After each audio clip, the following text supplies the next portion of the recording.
하나님 나라 백성인 하백 여러분, 하백의 성경 아카데미에 오신 것을 환영합니다. 이 시간은 구약을 읽다 47강 시간입니다. 함께 나눌 주제는 왕정시대의 남왕국 2부입니다. 우리는 지난 시간에 이어서 이 시간에 선지자 스바냐부터 시작합니다. 스바냐는 주전 7세기 남부에서 활동한 선지자로서 요시야의 통치 기간에 예언을 합니다. 따라서 그는 주전 640년에서 609년 사이에 사역한 인물입니다. 스바냐는 메시지를 시작하면서 대홍수를 연상시키는 언어를 사용하여 전 세계에 하나님의 심판이 임할 것을 선포합니다. 그 주된 대상은 유다입니다.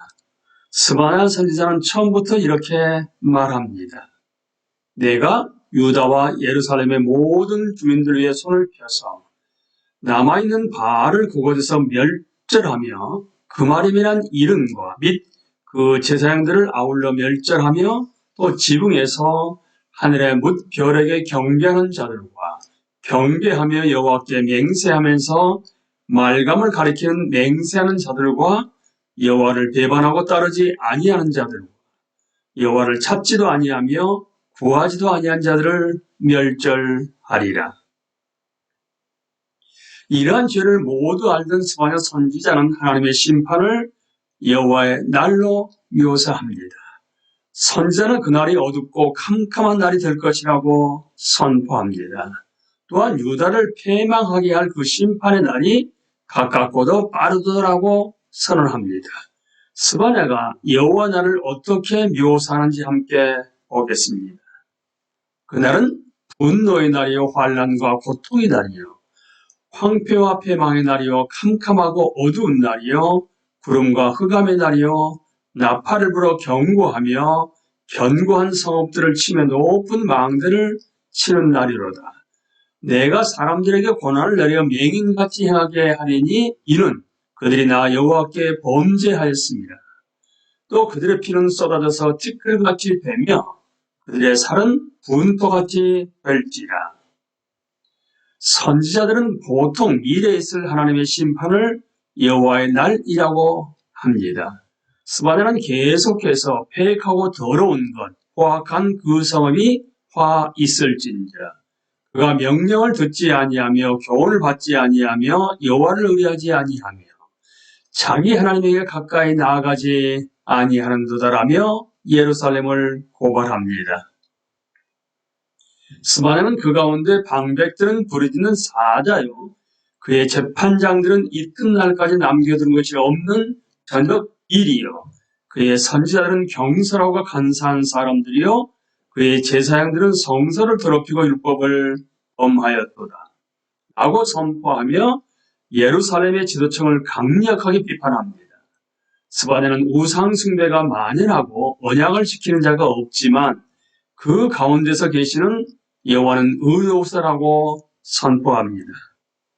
여호와는 공의로우시고 탁월하신 영광의 왕이십니다. 그는 정의를 행하시며 예루살렘과 이방 나라들에게 의로운 심판을 행하실 것입니다.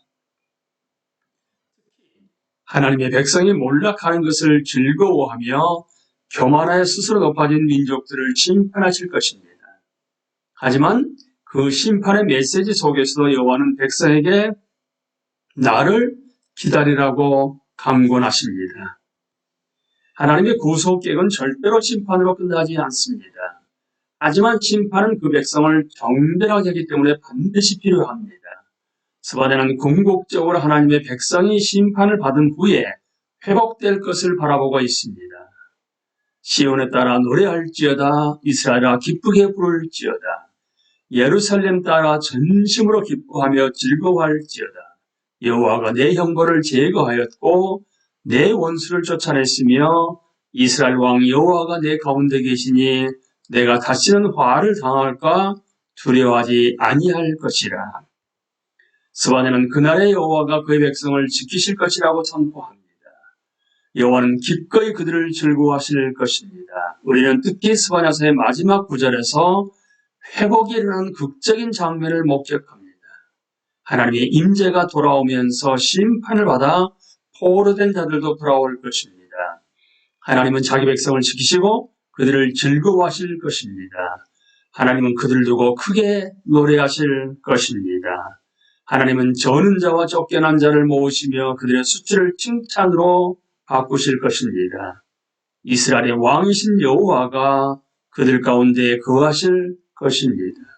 이야말로 우리가 나중에 메시아 부분에서 복음 이야기를 읽으면서 반드시 마음속으로 대망해야 할 것들입니다.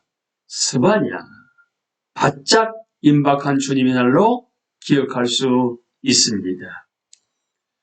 나훔은 주전 7세기 남왕국에서 활동한 선지자입니다. 하나님은 나훔을 불러 아수르의 성읍인 니느웨에 대한 심판을 선포하십니다. 니느웨는 요나가 약 100년 전에 말씀을 전했던 바로 그 도시입니다. 바벨론의 니느웨를 멸망시킨 때가 주전 612년이기 때문에 나훔 선지자는 그 전에 예언 사역을 했을 것입니다. 또한 나훔은 노아원의 몰락에 대해서도 언급하는데 이는 주전 663년에 발생한 사건이기 때문에 나훔은 주전 663년 이후에 예언 사역을 했다고 추측할 수 있습니다. 나훔서는 여호와를 묘사하는 것으로 시작합니다. 나훔이 말하는 여호와는 특히 출애굽 이미지, 특히 출애굽 34장 6절 7절 말씀을 기반으로 그리고 출애굽 19장 20장에서 말하는 시내에서 나타나신 하나님을 토대로의 근본을 두고 있습니다. 나훔의 묵시는 이렇게 시작합니다.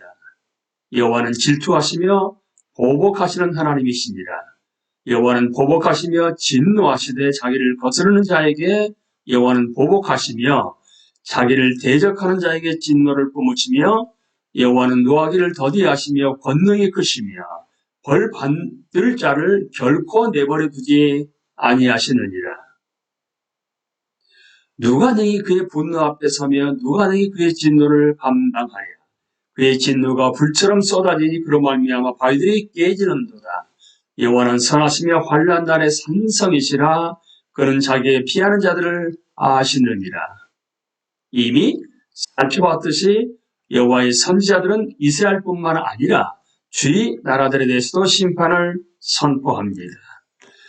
나훔은 니느웨가 거짓이 가득하고 포악이 가득한 도시이며 창녀로서 마술에 능숙한 미모의 음녀가 많은 음행을 함이라.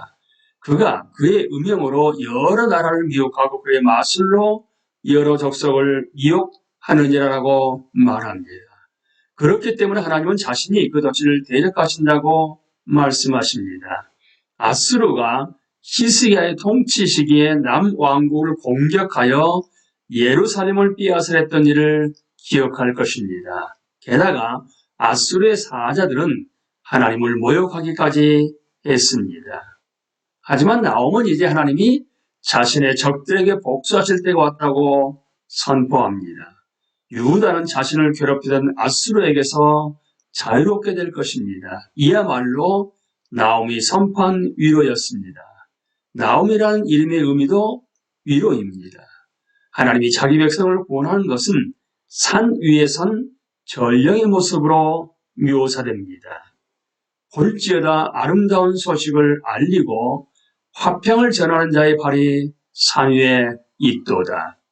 원수가 심판을 받으면서 하나님의 백성은 구원을 받을 것입니다. 그리고 하나님의 백성에게 영원한 평화가 임할 것입니다. 나훔의 메시지는 니느웨가 멸망할 것이다 입니다. 우리는 이 시간에 선지자 스바냐와 선지자 나훔에 대해서 나누었습니다. 다음 시간에는 선지자 요엘부터 시작합니다. 강의를 마치겠습니다. 감사합니다.